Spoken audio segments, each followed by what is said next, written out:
Welcome to Hope's Point. I'm Scott. And I'm Jacob, and this is the 317. We want to thank you for joining us today. If you're joining us for the first time, please fill out a connection card so we can have a record of your visit. Well, it looks like we've made it through the longest year in history. And as has been our custom here during the holiday season, we thought it would be interesting to take a look back on this epic year. Here are a few things that you may have forgotten happened this year and a few silver linings as well. That's right. Drive-in movie theaters made a comeback. And drive-in concerts are now a thing.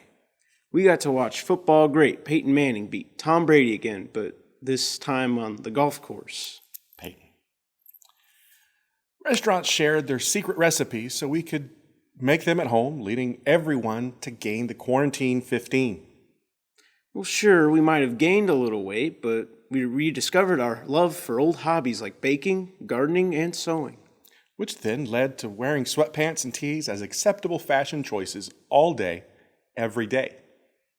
Puzzles, board games, and bicycles became cool again and offered a much-needed break from our screens. Anyone remember murder hornets? I wonder whatever happened to those. We learned that homeschooling is hard and finally recognized teachers for the heroes that they are.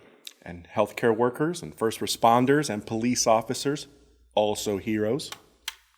3 words. Hamilton, the movie, lives up to the hype.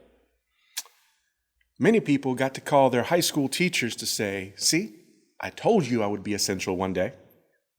We all learned to value the small things that we've always taken for granted, like toilet paper.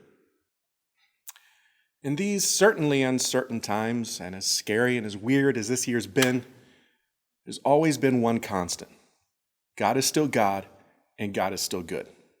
Be sure to check out all our social media pages and even listen to past sermons at hopespoint.com. Since we will not be having connection groups in person, Fred Shelton has offered to lead online Bible studies.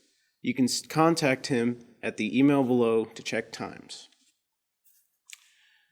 We also want to remind you to give online or place your offering in the plates on the back tables on your way out, because the ministry of Hope's Point keeps on going, even when we're not here in the building. Board members, you have a meeting tonight at 5 p.m. And finally, please take a moment right now to silence your mobile device. That said, sit back. Remember to pick up an extra pack of toilet paper before the new year. And let's worship together.